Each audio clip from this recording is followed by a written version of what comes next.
안녕하세요. 저는 최근에 이쁜 딸을 출산하게 된 결혼 2년차 30대 중반 여자입니다.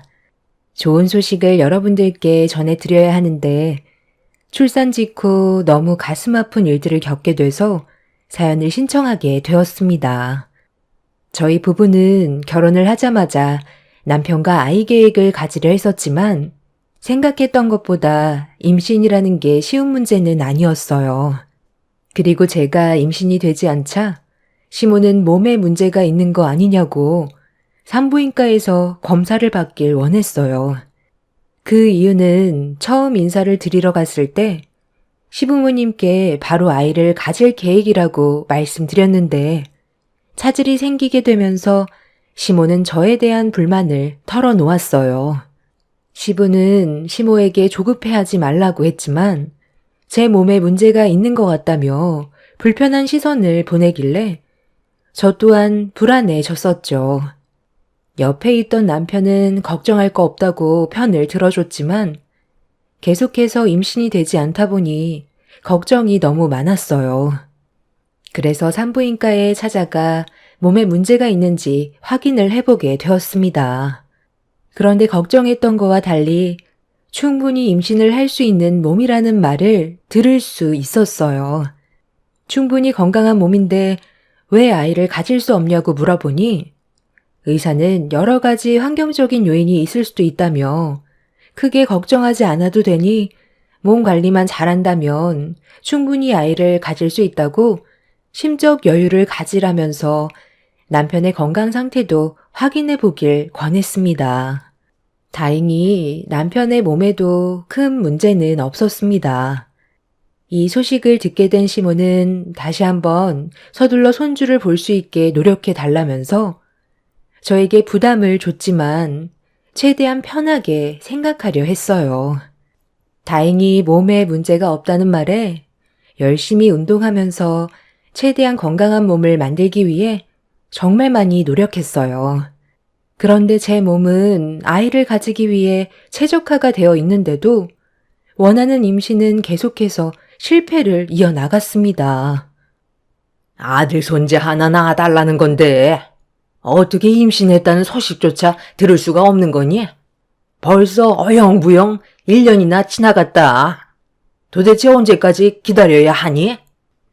엄마, 오늘 오라고 한 게 잔소리 하려고 그런 거예요? 심적으로 스트레스를 많이 받게 되면 임신도 많이 힘들어진다잖아요. 몸이 체질적으로 많이 예민한 것 같다고 했었어요. 그러니까 엄마가 하는 잔소리가 이 사람한테는 엄청난 스트레스로 올 수가 있다는 거예요. 누가 제일 힘들지 뻔히 알고 있으면서 위로 좀 해줄 수 있는 거잖아요. 이 사람한테 계속 안 좋은 말만 할 거면 다음부턴 오라고 하지도 말아요. 어느 누가 상처되는 말을 듣고 싶겠어요? 기분도 별론데 그만 일어날게요. 내가 오죽하면 이런 말이 나오겠어? 엄마도 하루 이틀 참고 넘어간 것도 아니고 1년이나 참고 있었는데 쓴소리 정도는 당연히 할 수 있는 거지. 당신 그 주둥아리 때문에 임신 될 것도 안 되겠어. 며느리 속이 제일 타들어갈 텐데 제발 하루라도 조용히 좀 넘어가면 안 돼? 요즘 당신 입에서 쓸데없는 말이 나올까봐 얼마나 불안한 줄 알아? 그냥 입을 다물고 있어. 그게 가족을 위한 길이야. 저녁 먹은 거 체하겠다. 볼일 다 봤으니 너희들 이제 그만 돌아가 봐라. 어딜 가? 아직 내 말 끝나지도 않았는데 나는 너한테 기회를 많이 줄 수 없다. 올해에도 임신이 안 된다면 몸에 하자가 있다는 걸로 알 테니까 그땐 내 아들과 결혼생활 정리해라. 너 때문에 집안의 대가 끊길 수는 없잖니. 시간이 지날수록 내 아들도 나이를 먹을 테고 재혼도 쉽지 않을 테니 올해가 마지막이라고 생각해라. 마음 같아선 내 가방에 있는 이혼 서류 바로 던져주고 싶다만 내 아들 봐서 넘어가는 거니 시간이 많지 않다는 거 명심해야 할 거야. 아이를 가질 수 없다는 게 죄인처럼 느껴졌었고 아무 말도 할 수가 없었어요. 남편과 결혼을 하기 위해 허락을 받으러 시댁에 인사를 드렸을 땐 아이 가지는 건 전혀 문제가 되지 않을 거라 생각했었어요. 주변에서만 봐도 아이를 계획하는 것보단 계획하지도 않았던 아이를 가지게 될 정도로 밥 먹듯이 임신이 되는 것 같아 보였는데 막상 제가 임신을 하려고 했을 땐 마음먹은 대로 되지 않아 너무 힘이 들었고 죄송스러워서 고개조차 들지 못했었습니다. 더군다나 시모가 저에게 마지막 기회라는 말을 했었을 땐 정신적인 스트레스가 최고조로 달했었어요. 그렇게 시댁에서 상처만 받고 집으로 돌아온 저는 결국 한참 동안 눈물을 쏟아내었고 남편은 당분간 시댁에 가는 건 저에게 안 좋을 것 같다며 그날 이후 시댁에는 아예 가지 않으려 했어요. 그렇다고 시모가 시댁에 오라는 말도 하지 않았습니다. 그만큼 서로가 많이 예민해져 있던 상태였던 거죠. 아이를 가지기 위해 제가 최대한 스트레스 받지 않게 하려고 모두가 침묵했었고 좋은 소식을 접할 수 있길 간절히 바라고 있었을 때 어느 날부터인가 처음으로 느껴보는 몸의 변화에 예민하게 반응했던 저는 제가 그토록 바라던 아이가 생겼을까봐 조심스럽게 임신 테스트기를 사서 검사를 해보는 순간 감격의 눈물을 쏟아내었어요. 제 뱃속에 아이가 들어서게 된 거였죠. 화장실에서 눈물을 흘리며 밖으로 나오자 당황한 남편은 제가 임신 테스트 검사를 했다는 걸 전혀 모르고 있었기 때문에 놀라선 한 걸음에 달려왔어요. 남편을 보며 테스트키를 건네자 그간 저처럼 마음고생이 심했었는지 감격의 눈물을 함께 쏟아내었습니다. 그렇게 양가 부모님께 간절하게 기다렸던 임신 소식을 알리게 되었고 시모는 그날 바로 저희 집으로 달려오셨습니다. 첫 임신이라 많이 떨리고 앞으로 어떻게 해야 될지 몰라 걱정이 많았었는데 시모는 걱정하지 말라면서 최대한 안정만 취하면 된다고 어렵게 임신한 만큼 안정기에 접어들 때까지는 일을 쉬는 게 좋을 것 같다면서 한마디 하셨습니다. 고생했다. 이제 다른 거 다 필요 없고 아들이면 된다. 확률은 50대 50이니까 아들 손자 보여줄 수 있는 거지? 일단 이것부터 받아라. 내가 이거 받으려고 얼마나 많은 돈을 들였는지 아니? 몸에 좋은 거니까 하루 3번 거르지 말고 먹거라. 이거 먹으면 딸도 아들로 바뀐다는 말이 있어. 뱃속에 있는 아이는 분명 아들일 거라 나는 확신한다. 첫 임신이 이렇게 어려웠는데 두 번째는 더 힘들겠지. 기대조차 안 하니까 무조건 뱃속에 있는 아이는 아들이어야 한다. 아들이 아니면 어떻게 하시려고요? 임신했으면 된 거지. 딸이건 아들이건 그게 뭐가 그리 중요하다고 왜 또 이 사람한테 부담을 주는 거예요? 어머님, 임신만 하면 된다면서요. 그런데 이 약은 또 뭐예요? 제 뱃속에 있는 아이가 성별이 뭐든 그게 중요한 건 아니잖아요. 딸이면 저 안 보실 거예요? 그건 그때 가서 생각하자. 일단 아들이길 바라고 너도 최대한 몸에 신경 쓰거라. 한약 30일치니까 그거 다 먹을 때쯤 다시 오도록 하마. 임신만 하면 앞으로 행복만 있을 줄 알았는데 또 다른 벽이 제 앞을 가로막았어요. 축하한다는 말은 들었지만 시모는 아들을 원했고 저는 시모의 기대를 충족해주지 못할까봐 또다시 심적으로 불안해졌어요. 남편은 신경 쓰지 말라고 했지만 매일 전화 오는 시모 때문에 정신적으로 스트레스를 받아 너무 힘이 들었어요. 남편이 어떤 한약인지도 모르는 상태에서 함부로 먹는 건 뱃속에 있는 아이한테 문제가 생길지도 모른다는 말에 한약을 먹지 않고 있었어요. 매일같이 전화해서 한약을 먹었냐는 말에 거짓말을 할 수밖에 없었죠. 산부인과에서 남편과 함께 초음파 검사를 하러 갔을 때도 한약에 대해 설명을 했었는데 원장님 또한 한약은 태아한테 위험할 수 있기 때문에 먹지 않는 걸 권장했어요. 그렇게 시모에게 거짓말을 할 수밖에 없었는데 여기에서 문제가 하나 터져 버렸습니다. 한 달이 지나는 시점에 시모가 다시 온다고 했었는데 제가 그걸 깜빡 잊고 있던 거였어요. 아무 생각 없이 근처 마트에서 장을 보고 들어왔는데 거실에 시모가 앉아 있었고 테이블 위에는 한약이 2채가 올려져 있었습니다.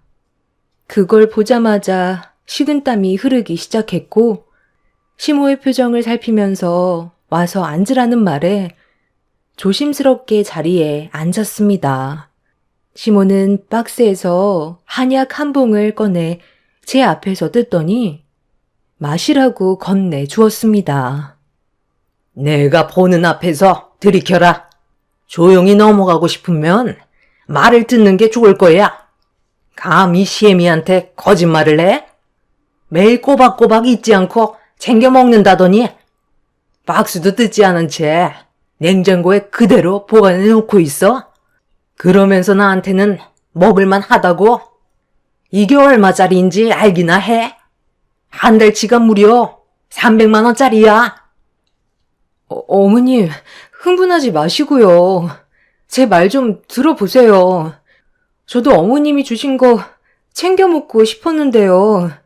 산부인과에서 물어보니까 한약이 아이한테 어떤 부작용이 생길지 모르기 때문에 조심하는 게 좋을 것 같다고 하길래 혹시라도 안 좋은 일이 생기면 안 되니까 최대한 신중하려고 했던 것 뿐이었어요.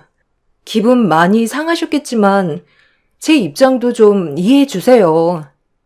첫 임신에 정말 힘들게 아이가 들어섰는데 건강하게 세상 밖으로 나와야 하잖아요. 미리 말씀드리고 싶었는데 어머님 목소리가 너무 들떠 있는 것 같아서 제 입이 떨어지지가 않았어요. 많이 서운하시겠지만 아이를 먼저 생각해 주시면 안 될까요? 건강하게 세상 밖으로 나오는 게 우선이잖아요. 이 한약 먹고 아들 안 낳은 사람이 없단다. 그간 잘 먹고 있는 줄 알고 그래서 가져왔는데 내 성의를 무시해? 거기에 더해 거짓말까지 했으면 그동안 나를 어떻게 생각하고 있었는지 뻔히 알게 됐는데 서운한 것보다 화가 나는 건 당연한 거다.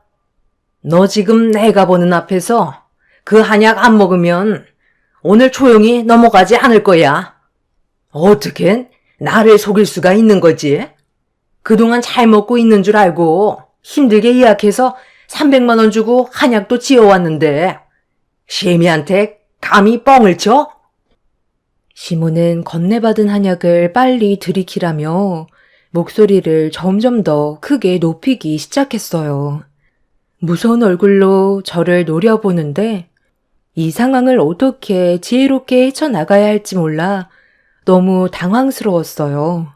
긴장이 맴도는 분위기 속에서 아주 잠깐 동안 침묵이 흐르고 있던 도중 시모가 화를 내려는 순간 다행히 남편이 퇴근을 하고 집으로 들어왔어요. 저와 시모가 서로 마주보고 앉아있는 모습을 보게 된 남편은 손에 들고 있는 한약을 확인하더니 급하게 저에게 뛰어와 한약을 낚아챘어요. 그리고 테이블 위에 올려져 있던 한약을 한번 보더니 어떤 상황인지 대충 짐작을 하고 있었습니다. 엄마, 지금 뭐 하는 거예요? 한약을 이 사람한테 강제로 먹으라고 했다가 큰일 나면 어떡해요? 그리고 이미 뱃속에서 임신이 됐을 때부터 성별은 정해진 거기 때문에 이런 게 필요가 없어요. 함부로 먹었다가 아이한테 장이라도 생기면 어쩌려고 그래요? 제가 싫어서 이 사람한테 먹지 말라고 했어요. 분위기가 정말 안 좋았었는데 다행히 남편이 퇴근하고 들어와서 심각해질 뻔했던 상황을 좋게 풀어주려 노력을 해줬어요. 시모는 남편의 말에 아무 말도 없이 묵묵히 듣고만 있다가 자리에서 일어나 집으로 돌아갔지만 시모가 상처를 강하게 받은 것 같아 너무 불안했어요. 그날 사건 이후 시모는 저에게 연락 한 통도 없었고 제 전화도 받지 않았습니다. 남편은 제 몸만 신경 쓰라고 했지만 불편한 건 어쩔 수가 없었어요. 임신을 했는데도 또 다른 문제거리가 생기게 될 거라곤 전혀 예상하지 못했던 터라 너무 걱정이 많았습니다. 시모의 기분이 상당히 안 좋았었는지 시부에게까지 전화가 와서 무슨 일이 있었냐고 남편한테 물어보았고 모든 걸 설명드리자 시부는 먼저 연락하기 전에는 아무것도 하지 말라고 뱃속의 아이만 신경 쓰길 당부하셨죠. 시모의 화가 풀리기까진 어느 정도 시간이 필요할 것 같아 일단 뱃속의 아이한테만 집중하면서 최대한 스트레스 받지 않게 안정을 취했습니다. 그렇게 한두 달이 지나고 어느 정도 안정기에 접어들었을 때쯤 어느 날 시모에게 연락이 왔어요. 뱃속에 있는 아이가 잘 커가고 있는지 물어보길래 건강하게 잘 크고 있다고 하자 시모는 제 말이 끝나자마자 전화를 끊어버렸고 그 이후로는 또다시 연락이 없었습니다. 그래도 어느 정도 화가 가라앉은 것 같아 안심을 할 수 있었는데 그 이후로 출산 때까지 단 한 번도 전화를 주거나 저희 집에 찾아온 적이 없었어요.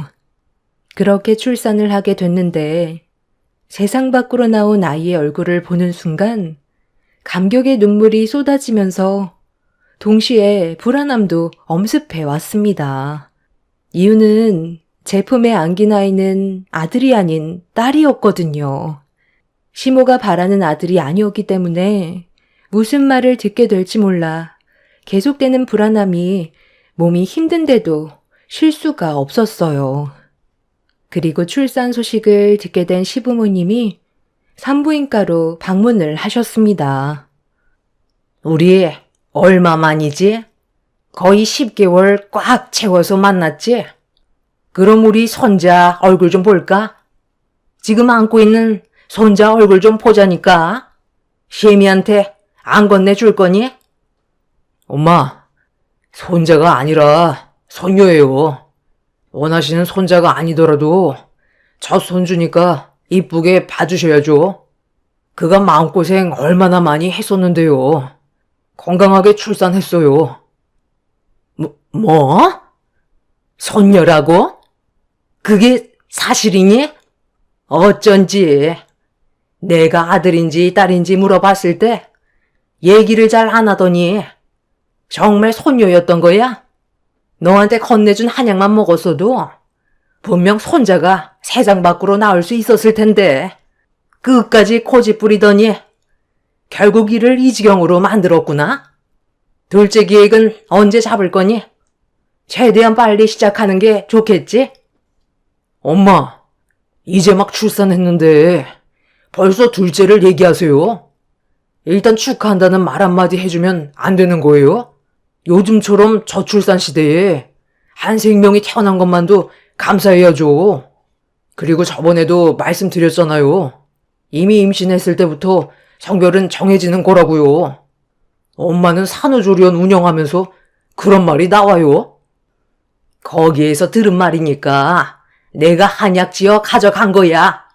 아들 못 낳은 사람들이 추천해준 한의원에만 가서 약 한 채 지으면 무조건 아들이라고 하길래 그래서 비싼 돈 들여 가져왔는데 한 입도 안 했다고 하니까 결국 이런 일이 생긴 거잖아.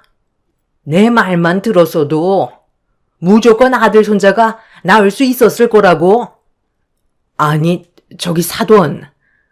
지금 하신 말들은 저는 오늘 처음 듣는데 임산부한테는 한약이 안 좋을 수 있다는 거 몰라요? 이건 기본 상식인데 어떻게 체질 검사도 안 하고 무작정 좋다고 그냥 한약 지어오면 당연히 문제가 되는 거죠. 그리고 그 한약 먹는다고 해서 아들 손자가 낳을 수 있다는 보장은 또 어디 있는데요? 한약을 다 먹었어도 딸이면 그때는 뭐라고 했을 것 같은데요. 힘들게 아이 가지려고 얼마나 노력을 많이 했는지 알면서 그런 말이 나오세요? 축하는 못해줄 망정 손자가 아니라고 투덜거리는 사돈이 정말 실망스럽네요. 우리 애 그만 몸조리하게 자리 비켜주세요. 좋은 날 분위기 망치고 싶지 않습니다. 너는 그동안 이런 대우받고 있었니? 순식간에 안 좋아진 분위기에 엄마와 시모는 험한 말을 주고받기 시작했고, 딸을 낳았다는 이유 하나로 산부인과에서 한바탕 난리가 나버렸습니다. 시부는 상황이 더 안 좋아지기 전에 시모를 모시고 밖으로 나갔어요. 그제서야 겨우 조용해졌지만 앞으로 어떻게 살아가야 할지 그게 제일 걱정이었습니다. 손자를 기대한 시모가 손녀를 보게 됐으니 저를 곱게 보려 하지 않을 테고 결국 또다시 저에게는 스트레스를 받게 되는 일들이 반복이 될 텐데 그런 예상되는 상황들이 너무 싫게만 느껴졌어요. 분명 제 딸한테도 함부로 대할 게 뻔할 텐데 그런 그림들이 눈앞에 그려지자 더는 시모의 얼굴을 보고 싶지가 않았습니다. 제가 불안해하자 남편이 문제되는 일은 없을 거라며 저를 안심시켜 주었지만 불안한 마음은 쉽게 가라앉지 않았습니다. 그런데 다음날 시모가 다시 산부인과로 아침 일찍 찾아왔어요. 가족 모두 자리에 없어서 시모와 단둘이 있게 되는 게 너무 무서웠고 제 딸한테 어떻게 할지도 모를 불안함에 경직된 얼굴로 시모를 바라봤는데 저를 보자마자 웃는 얼굴로 전날의 일들에 대해 미안하다면서 시모가 운영하는 산후조리원에서 몸조리하는 게 어떻겠냐는 의견을 주었어요. 그렇잖아도 산후조리원에서 도움을 좀 받을 생각이었는데 시모가 딸 손녀라 절대 반대할 줄 알았던 조리원 초대에 저 또한 어느 정도 기분이 풀릴 수 있었어요. 시모가 기분이 풀리지 않았다면 운영하고 있는 조리원에 들어가는 건 아예 꿈도 꾸지 못했겠죠. 그리고 그때 마침 잠깐 외출을 하고 들어온 엄마가 볼일이 끝났는지 들어오셨습니다. 시모는 엄마한테 제 몸조리를 위해 운영하고 있는 산후조리원에서 관리를 받게 해주겠다며 대화를 이어나갔어요. 엄마는 괜찮다고 했지만 시모의 끈질긴 설득 끝에 결국 저는 산후조리실로 자리를 옮기게 되었습니다. 그렇게 호화스러운 산후조리원에서 몸조리를 받을 수 있었는데 그날 저녁 식사가 나오는 순간 뭔가 느낌이 좋지 않았고 전혀 상상하지 못했던 충격적인 일들이 제 눈앞에 펼쳐지면서 경악을 하고 말았습니다. 아가, 그동안 정말 고생 많았다. 내 집처럼 편하게 지내고 이건 내가 직접 준비한 특별 산모식이거든. 몸에 좋은 것들로만 골라서 넣었으니까 아마 너도 만족할 거다. 모유 수유하는데 이 정도는 먹어야 든든하지. 조유가 얼마나 중요한지 너도 잘 알고 있지? 음식 다 식기 전에 서둘러 먹거라. 어머님, 그런데 이거 무슨 냄새예요? 처음 맡아보는 냄새라 좀 당황스러워서요. 백숙인 건 충분히 알겠는데요. 여기 안에 한약을 많이 넣어서 그런 거예요? 그러게. 한약 냄새라고 하기에는 너무 좀 역한데. 제 딸이 먹어도 되는 건 확실한 거예요. 음식에다 이상한 걸 넣거나 한 건 아니죠? 어떻게 만들었는지 알 수 있나요? 아유, 건강에 좋은 건 다 때려 넣었다니까요. 제가 설마 이상한 걸 집어넣었겠어요? 걱정 말고 믿고 먹어도 됩니다. 예, 뭐하고 있어? 원래 좋은 음식일수록 맛이 없는 거야. 이거 먹어야 수유량도 많아질 수 있는 거라고.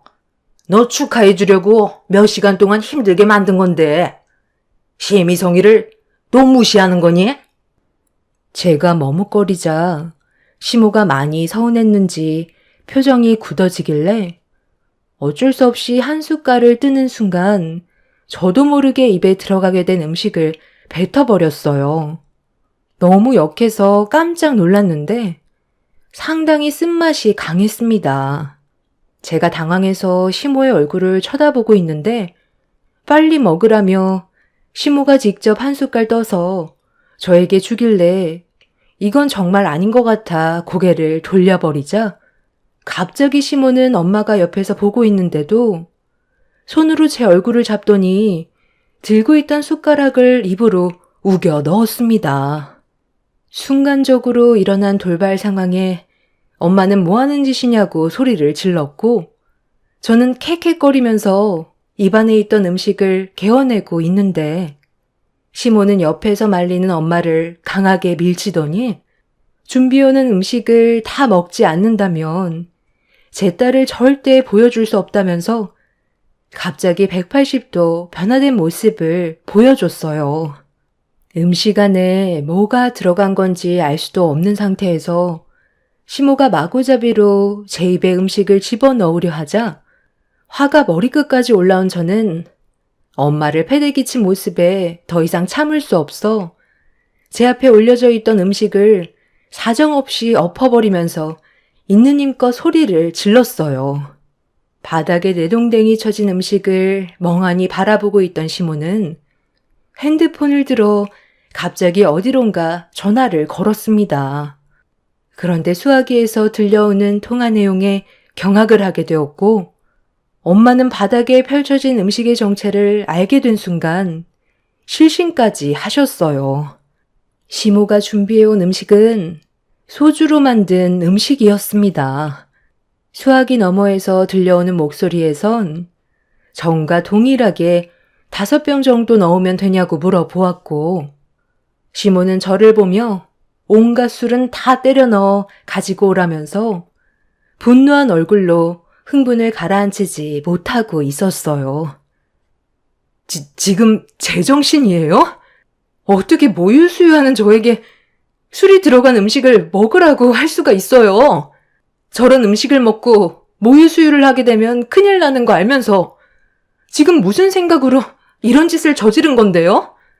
이건 범죄라고요. 당신 진짜 제정신이야? 그리고 저 그만 퇴소할게요. 가긴 어딜 가? 딸 낳은 죄인 주제에 뭘 잘했다고 두 발로 나갈 생각인 건데? 내가 손자를 원했지. 손녀를 원했어? 겨우 임신해서 가진 아이였는데 내 허락 없이 감히 손녀를 낳아? 저번에 분명 얘기했을 텐데 손녀가 나오게 되면 내 아들과 그만 정리해야 될 거라고 경고까지 했었지? 이거 이혼 서류다. 도장 찍고 당장 정리해라. 그렇지 않으면 2번 다시 네 딸 얼굴은 구경조차 할 수 없을 거야. 마지막으로 얘기하마. 내 아들과 이혼하거라. 이게 다 지금 무슨 말이에요? 이 사람이 왜 저랑 이혼을 해야 되는 건데요? 그리고 이 냄새 뭐예요? 당신 무슨 일인데 울고 있는 거야? 좀 전까지만 해도 잘 지내고 있다고 나랑 연락했었잖아. 혹시 몰라 걱정돼서 저기 퇴근하고 왔는데 이 사람한테 또 뭔 짓을 저질렀길래 지금 눈물을 흘리고 있는 거냐고요? 남편이 분노하면서 저희 엄마를 부축해 자리에 앉혀들인 뒤 화를 내고 있는데 문이 열리더니 직원이 또다시 음식을 만들어 가지고 들어왔어요. 남편은 음식이 들어오자마자 코를 막으면서 이게 뭐냐고 저에게 물어보길래 백숙에 술을 집어넣은 거라며 그걸 먹게 되면 딸도 술을 먹게 되는 거나 다름없다고 하자 남편은 직원이 들고 온 음식을 바닥에 던져 버리더니 시모의 얼굴에 손을 올려 붙였습니다. 뺨을 맞게 된 시모는 경악을 했고 남편은 그 자리에서 경찰서에 신고를 했어요. 결국 시모는 이 문제로 경찰서에서 조사를 받게 되었고 뒤늦게 이 사실을 알게 된 시부와 저희 아빠도 너무 큰 충격을 받으셨는지 난리가 나게 되었습니다. 시부는 저희 부모님께 죄송하다면서 용서를 구했어요. 다행히 음식을 먹지 않아 문제되는 건 없었지만 손녀도 남편의 자식인데 손자가 아니라는 이유 하나로 충격적인 일을 저지를 거라곤 정말 상상조차 하지 못했었죠. 시모는 현재 법적 처벌을 위해 소송 중에 있는 상태입니다. 저보다는 제 딸한테 신체적으로 큰일이 생길 수도 있었던 문제라 가볍게 끝날 문제는 아니라고 합니다. 저는 조금의 선처도 해줄 생각이 없어요. 그리고 시부 또한 저와 제 딸의 안전을 위해 지금 이혼 소송을 준비하고 있습니다. 시모가 운영하던 산후조리원의 명의가 시부로 되어 있어서 다른 산모들에게 불신과 불안함을 조성한 이번 일을 통해 폐업을 하게 되었고 시부와 남편은 평생 시모의 얼굴을 안 보기로 결정을 내린 상황입니다. 정말 기억하고 싶지 않은 순간들이었고 아직까지도 온몸이 떨려올 정도로 정신적인 충격이 상당합니다. 요즘 시대에도 저런 시어머니가 있을 거라곤 꿈에도 몰랐네요. 남편은 시모가 징역을 면할 수 없을 거라며 이번 일이 마무리되면 모든 연락할 수 있는 수단을 끊어버릴 거라고 화를 가라앉히지 못하고 있습니다. 저희 가족에게 앞으로는 또 다른 피해가 없었으면 좋겠어요. 조용히 살아가고 싶은 게 제 소원입니다. 아직까지도 자신의 잘못이 뭔지도 모르는 시모가 꼭 무거운 처벌을 받았으면 좋겠어요. 법적 처벌이 확정이 되는 대로 여러분들께 소식을 전해드리도록 하겠습니다. 제 사연 들어주신 분들 언제나 행복하시고 즐거운 주말 가족들과 좋은 시간 보내시길 바랍니다. 감사합니다.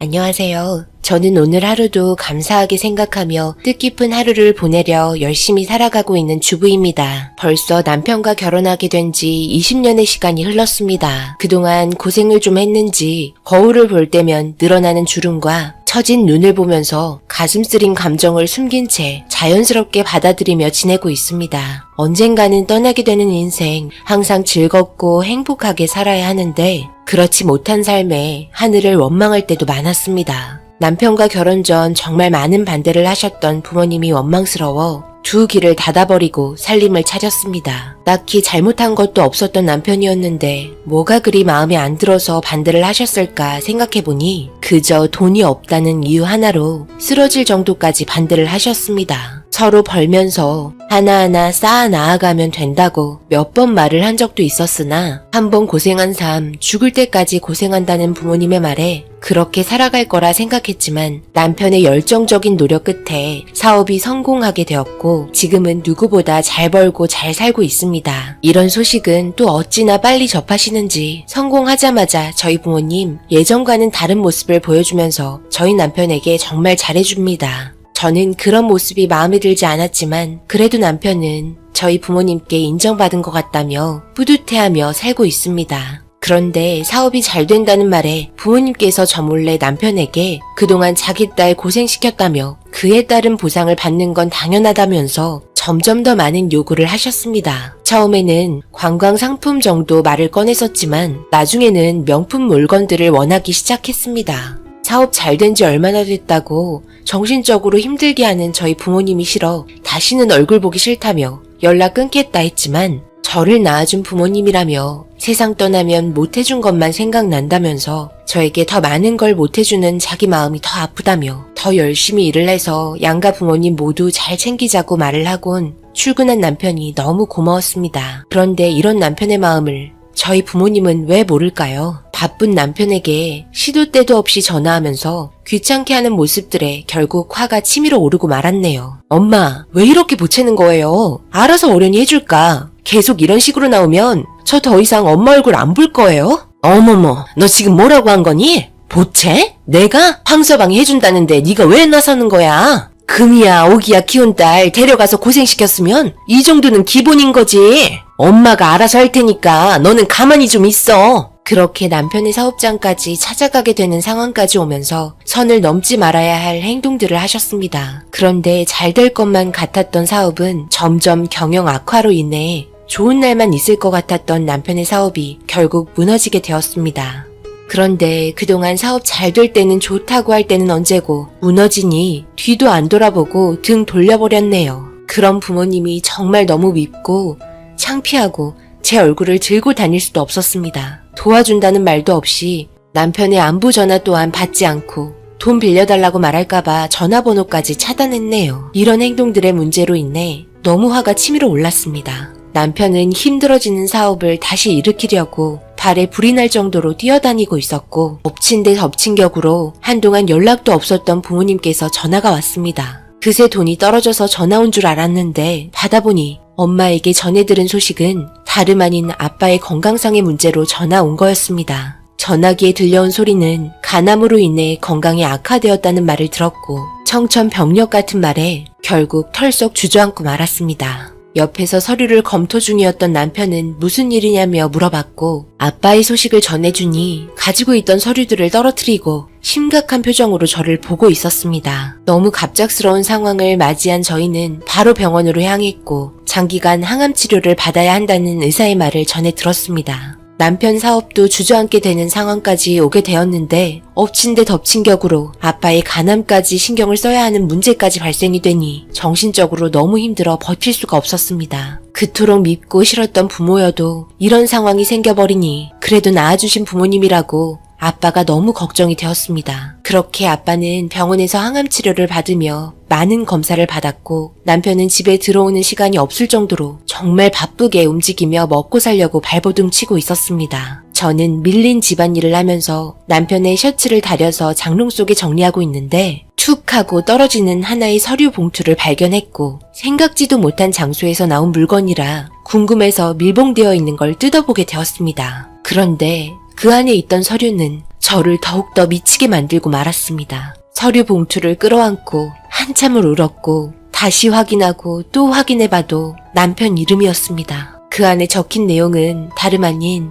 간 이식과 관련된 서류들이었습니다. 아빠가 간 이식을 받으면 어느 정도 회복이 됨과 동시에 정상적인 생활을 할 수 있다는 말을 전해 들었지만 항암 치료로도 회복될 수 있기 때문에 경과를 좀 더 지켜보자는 의사의 말에도 남편은 저 몰래 혹시 모를 일을 대비해 준비하고 있었습니다. 저와 한마디 상의도 없이 이런 식으로 혼자 결정해서 일을 진행했다는 거에 저는 너무 서운했고 마침 집에 들어온 남편이 제가 장롱 앞에서 주저앉아 울고 있고 한쪽 손에 서류 봉투를 들고 있는 모습을 보곤 저에게 달려왔습니다. 이런 문제를 어떻게 나와 상의 한마디도 없이 혼자서 알아보고 결정할 수 있는 거야? 내가 남이야? 평생을 함께해야 할 배우자인데 어떻게 이런 걸 숨기냐고. 안 그래도 두 팔 걷고 뛰어다니는 사람이 몸도 성치 않으면 앞으로 나와 우리 자식들은 어쩌란 말이야. 여보, 그래도 아버님 몸 더 안 좋아지기 전에 뭐라도 해드려야 할 것 같아서 검사받게 되었어.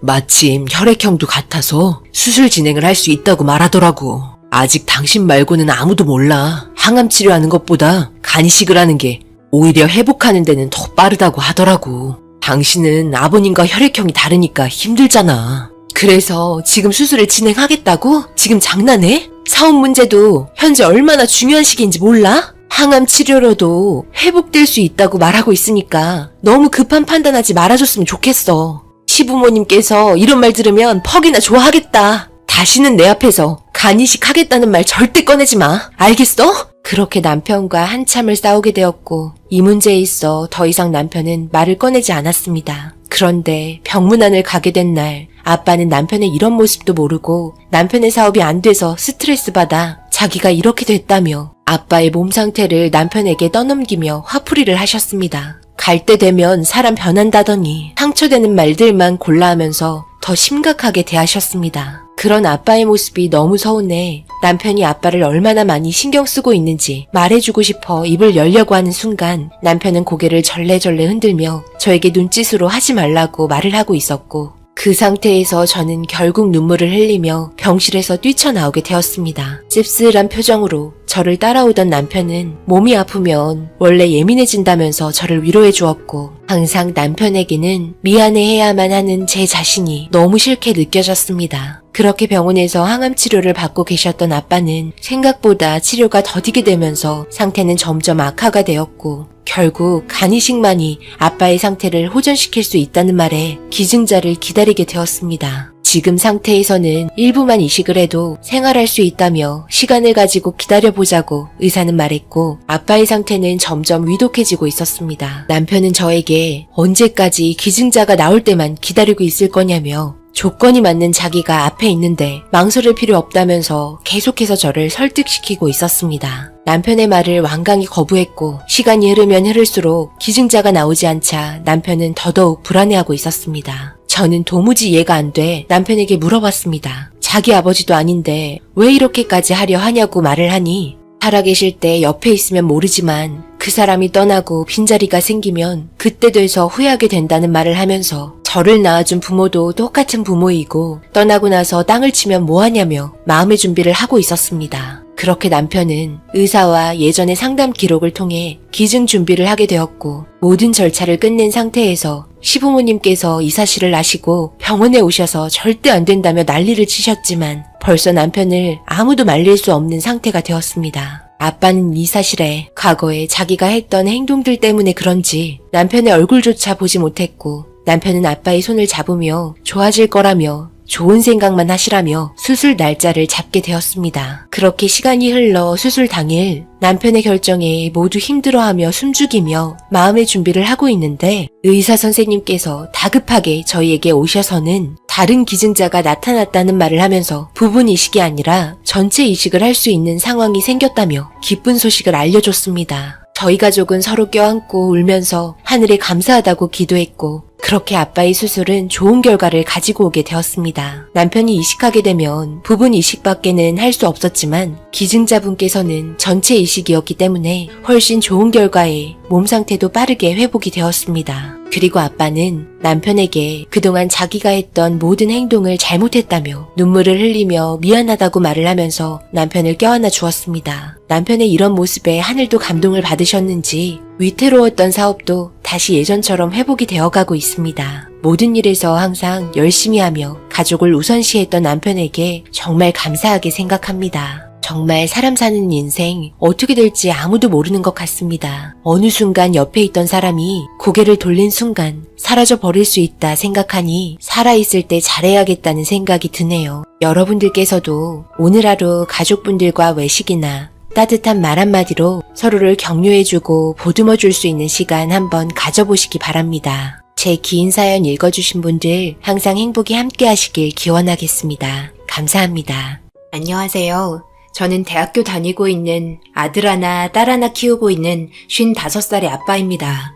제가 이곳에다가 사연을 신청하게 될 거라고 정말 꿈에도 생각하지 못했는데 너무나 충격적인 상황을 겪게 되었네요. 그동안 아내가 저와 함께 결혼 생활을 하면서 못해준 적 단 한 번도 없는데요. 일이 워낙 고되다 보니 조금이라도 힘이 돼줄 수 있는 방법을 생각하다가 아내가 원하는 걸 해주는 게 제일 좋을 것 같아 같이 쇼핑도 하며 놀러도 자주 다니면서 꽤 많은 돈을 쓰게 됐었죠. 그래도 그만큼 아내가 좋아한다면 그런 돈들 아깝지 않았습니다. 아이들이 연년생이다 보니 어느 정도 클 때까지는 집에서 주부 생활을 했었습니다. 원래 요양보호사로 일을 하고 있었지만 아이들 때문에 그만두게 되면서 쉽지 않은 육아에 우울증까지 겹치게 되었네요.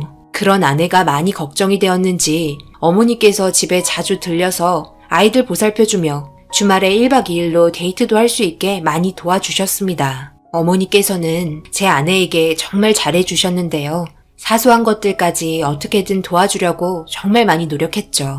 어머니도 적지 않은 나이인데 아이들 둘 보는 게 어디 쉽나요? 그래도 어머니께서는 고생하고 있는 아내에게 맛있는 음식 만들어 배달해줘. 일주일에 몇 번씩 와서 집 청소해주고 아이들 데리고 아내와 함께 밖에서 맛있는 음식도 사주면서 정말 많이 도와줬는데 그런 것들을 받으면서 아내는 무슨 생각을 했었을까요? 이것 또한 의문입니다. 제 앞에서든 어머니 앞에서든 언제나 한결같이 감사하다는 마음으로 살고 있었을까요? 제가 왜 이런 이야기를 하냐면요. 어머니께서 치매 판정을 받게 된 이후부터 아내의 행동은 점점 달라지게 되었습니다. 아이들이 대학교에 다니는 시점부터 요양보호사로 다시 일을 하기 시작했는데요. 어머니를 아내가 일하는 곳에 모시면 한결 마음도 편할 것 같다고 부탁을 하니 긍정적으로 받아들여 줬습니다. 치매가 처음부터 심하게 온 건 아니에요. 처음 요양원 들어갔을 때 어머니의 상태는 아주 나쁜 건 아니어서 걱정할 필요는 없었지만 시간이 지나다 보니 어머니의 상태가 점점 좋아지지 않아 병원에서 검사를 받아보니 급성 치매 판정을 받게 되었습니다. 아내가 일하는 요양원은 직원보다 관리를 받아야 할 노인분들 비율이 훨씬 많습니다. 그러다 보니 힘들어하는 게 눈에 보여 그런 모습이 안쓰러워 저녁에 아이들과 함께 일손을 거들어 주기도 합니다. 많은 것들을 하는 건 아니고요. 침실 정리 정돈이나 화장실 청소 정도 도와주는데요. 이런 사소한 거 하나하나에도 정말 많은 도움이 된다는 아내의 말에 그래도 어머니 돌봐드리는 데 있어서 조금이나마 도움이 될 수 있다면 이렇게라도 해주고 싶었습니다. 저도 사업을 하는 입장에서 시간을 빼는 게 쉽지 않았지만 자식 입장에서 어머니를 요양원에 보낸다는 게 씁쓸했습니다. 보호를 해드려야 하는데 그렇지 못한 상황들이 너무 가슴이 아팠습니다. 나중에 저도 자식들에게 피해주지 않게 요양원 신세를 져야 한다는 여러 가지 감정들이 복잡하게 다가오자 현재 받아들일 수밖에 없는 상황들이 참 안타까웠네요. 그래도 아내가 일하는 요양원에 어머니를 모셨다는 것 하나만으로 많은 위안이 되었습니다. 그런데 제가 아내를 너무 믿었던 걸까요? 어떻게 이런 일들을 저지를 수 있는지 너무나 가슴이 아프고 아내에 대한 배신감은 정신적으로 많은 충격을 주었습니다. 평판 좋기로 노인분들께 소문이 잦아있던 아내는 누가 봐도 착실하고 이쁘고 천사 같았는데 도대체 무엇이 문제였길래 이렇게까지 했는지 이해할 수가 없었네요. 얼마 전 일이 좀 일찍 끝나 아내에게 전화 후 퇴근 시간에 맞춰 요양원에 도착을 했었습니다. 예상 시간보다 좀 빨리 도착하게 되면서 어머니 얼굴도 볼 겸 요양원 건물로 들어가려고 하는데 분리수거하는 곳으로 아내가 순식간에 지나가는 모습을 보게 되면서 방향을 틀어 분리수거장으로 발걸음을 옮겼습니다. 하지만 무언가를 하고 뒷문 계단으로 빠르게 올라가는 아내의 뒷모습을 보곤 퇴근 시간이라서 그런지 바쁘게 움직이는 것 같아 방해하고 싶지 않아 부르지 않았네요. 뒷문은 직원 외 일반인은 출입할 수 없어서 정문으로 다시 발걸음을 옮겼고 요양원에 들어가 어머니께 인사를 드리려고 하는데 아내가 어머니 얼굴을 대야에 물을 받아 수건으로 닦아주고 있길래 가까이 가보니 빨갛게 달아오르시고 붉은 반점들이 많이 생겼길래 너무 놀라 제가 온 줄도 모르고 얼굴을 닦고 있는 아내에게 무슨 일이냐고 물어봤습니다. 여보, 어머니 얼굴 갑자기 왜 이런 거야? 뭘 잘못 드신 거야? 술 마신 사람처럼 빨갛게 달아오르셨네? 붉은 반점은 또 왜 이리 많아? 글쎄, 나도 잘 모르겠어. 요즘 어머니께서 치매가 너무 심해지셔서 통제가 안 돼. 다른 분들도 보살펴야 해서 어머님을 집중적으로 돌봐드리기에는 내가 너무 힘드네. 퇴근해야 하는데 이런 상황이 또 생기게 되니 요즘에는 요양보호사 일을 다시 한 게 후회되기도 해. 그래도 어머님께서 요양원에 계시는데 내가 그만두면 마음이 놓이지 않아서 이제는 그만둘 수도 없어. 당신이 정말 고생이 많다. 내가 해줄 수 있는 게 별로 없네. 일단 어머니 얼굴 내가 닦아드릴 테니까 당신은 퇴근 준비해.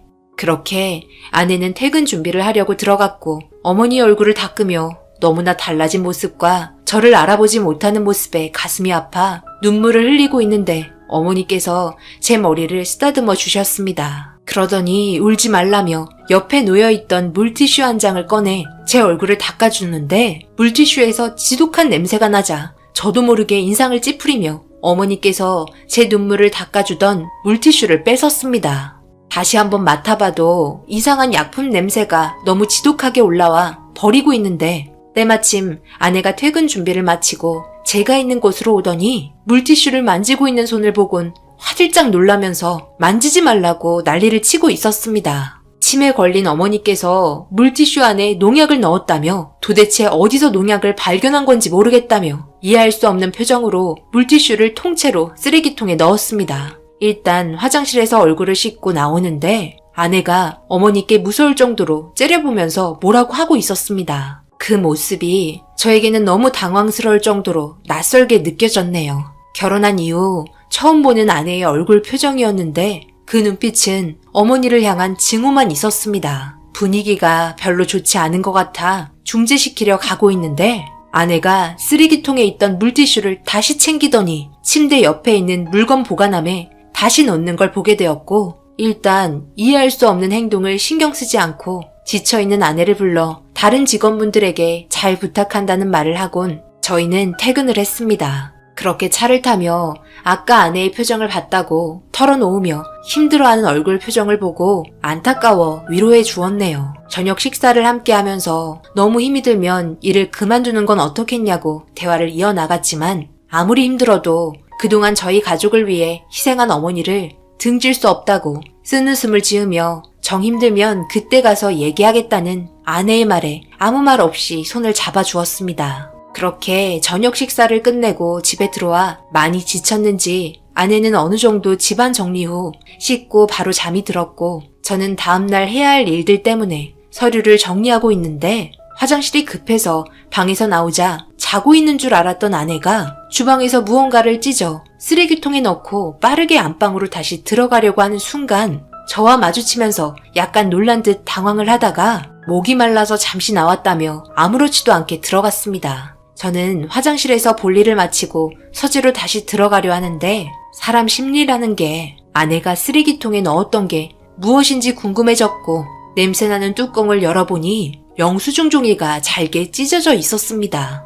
그중 몇 개를 꺼내보니 꽤 많은 양의 농약을 샀길래 요양원에 있는 텃밭 때문에 샀나 보다 생각하며 그냥 넘어가려 하는 순간 가만히 생각해보니 요양원에는 텃밭이 없었습니다. 원래는 있었지만 치매가 있으신 분들께서 하도 헤집어 놔서 관리도 안 되다 보니 텃밭이 있던 자리에 개를 키우게 되었는데 갑자기 이렇게 많은 농약을 어디에 쓰려고 산 건지 이해할 수가 없었지만 아내가 일하는 곳이기 때문에 제가 알지 못하는 상황들도 있어 별 신경 안 쓰고 그렇게 넘어갔죠. 그렇게 며칠 후 지방에서 미팅을 하고 있는데 딸에게 전화가 계속해서 울리고 있어 무슨 일이 있는 것 같아 양해를 구하고 전화를 받았습니다.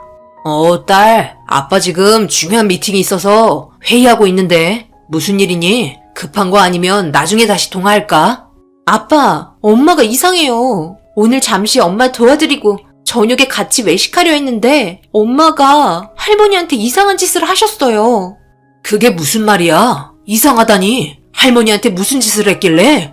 요양원에 도착했는데 엄마와 할머니가 없어서 직원분들에게 물어보니까 할머니 씻기려 샤워실에 갔다고 해서 도와드리려고 들어갔는데 엄마가 욕조에다가 농약을 넣고 계셨어요. 물이랑 섞어서 고무장갑으로 할머니 얼굴을 닦아드리고 있더라고요. 할머니께서 얼굴이 많이 따가운지 인상을 찌푸리고 있는데 아랑곳하지 않고 깨끗하게 씻어야 한다며 소리치고 계세요. 너무 놀라서 일단 아빠한테 전화한 거예요. 엄마 제정신이 아닌 것 같아요. 어떡해요 아빠? 딸의 말에 너무 놀란 저는 하던 중요한 미팅도 미루곤 급하게 요양원에 도착을 했습니다. 그리고 밖에서 기다리고 있는 딸이 저에게 달려왔고 많이 놀랐는지 저를 보자 눈물부터 보이기 시작해 일단 진정부터 시켜줬고 엄마의 행동에 너무 충격을 받아 아무 말도 할 수 없어서 밖에서만 서성이고 있었다며 불안해하는 딸을 일단 집에 보냈습니다. 그렇게 요양원에 들어가 어머니께서 누워 계신 침대 옆에 앉아 어머니를 돌려 세우니 너무나 충격적인 모습으로 변해 있었습니다. 너무 놀라 어머니 얼굴을 어루만지니 붉게 달아오른 얼굴이 많이 따가운지 인상을 찌푸리며 온몸을 긁고 있었고 겉옷을 벗기니 온몸이 붉은 반점으로 변해 있었네요. 화가 머리 끝까지 치밀어 오른 상태에서 아내가 들어왔고 저를 보며 웃으면서 하는 말이 음식을 잘못 먹은 것 같다며 다음날 병원에 데려가야겠다고 쓰레기통에 버렸던 물티슈를 보관함에서 꺼내더니 어머니 입을 닦아주고 있었네요. 저는 아내의 손에 있던 물티슈를 뺏었고 냄새를 맡아보니 처음에 맡았던 그때의 냄새와 똑같았습니다. 그리고 알게 됐죠. 이 냄새가 농약 냄새였다는 걸. 여보, 이게 지금 뭐 하는 짓이야? 왜 어머니께 이렇게까지 한 건데? 당신 지금 미쳤어? 그게 무슨 말이야. 내가 뭘 어떻게 했다는 건데? 어머님 몸이 너무 안 좋으셔서 신경 써서 돌봐드리고 있잖아. 나 힘든 건 안 보여? 이게 돌봐드리는 거야? 여기 있는 직원들은 도대체 뭘 하길래? 어머니께서 이렇게까지 될 때까지 그냥 놔두고 있는 건데? 내가 전적으로 돌봐드린다고 했어. 다른 사람들 못 믿겠어서. 어머님, 누구보다 내가 더 잘 알아.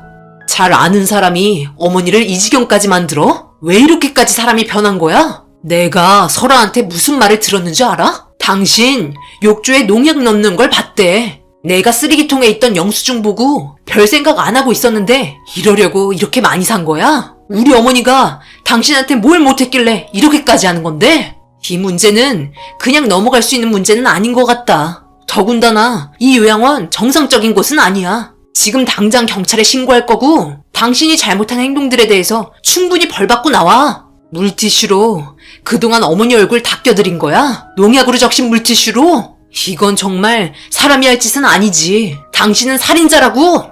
치매 걸린 어머님 돌봐드리는 게 얼마나 힘든 줄 알아? 여기 요양원에서 어머니가 치매 제일 심해. 하루에도 수십 번은 어머니한테 맞으면서 돌봐드리고 있다고. 내가 저번에 무슨 일이 있었는지 알아? 밥 먹고 있는데 화장실 청소하던 물을 내 얼굴에 부어버리더라. 다른 사람들도 어머니 감당 못해. 다들 한두 번 당한 게 아니야. 치매 안 걸렸을 때나 착하고 잘해주셨지. 지금은 요양원에서 제일 독하고 제일 무섭고 어떤 일을 저지를지 모를 정도로 돌발 행동을 하시는 무서운 존재셔. 다른 노인분들도 어머님만 보면 덜덜 떨면서 피하는 정도라고. 당신은 그냥 퇴근해서 잠시 얼굴 보는 것 뿐이지. 얼마나 많은 피해를 받고 있었는지 알아? 나도 너무 화가 나서 복수하고 싶어서 그랬던 것 뿐이야. 신고? 하려면 해. 나도 이렇게까지 하면서 살고 싶지 않으니까. 여태까지 나도 할 만큼 했다고.